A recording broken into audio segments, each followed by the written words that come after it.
All right, guys, so we're actually going to give this fiberglass fish tape rodder 100-foot set a try through the conduit. As you can tell, that's the end right there.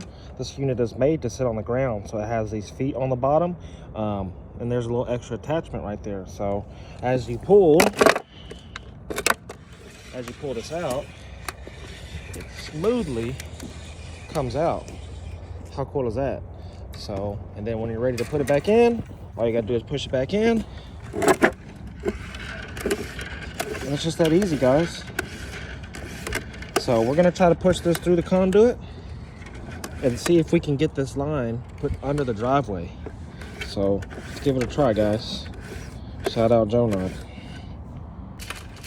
As you can tell, as I'm pulling this, the back spins, but it has this feet that allows it not to stop. So it's really nice fish tape.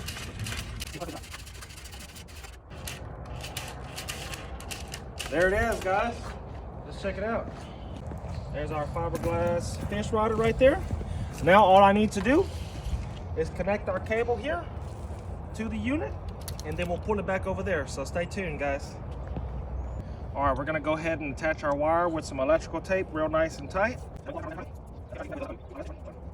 Works. All right, guys, we're gonna go to the other side and try to pull it back. All right. See if we can get it.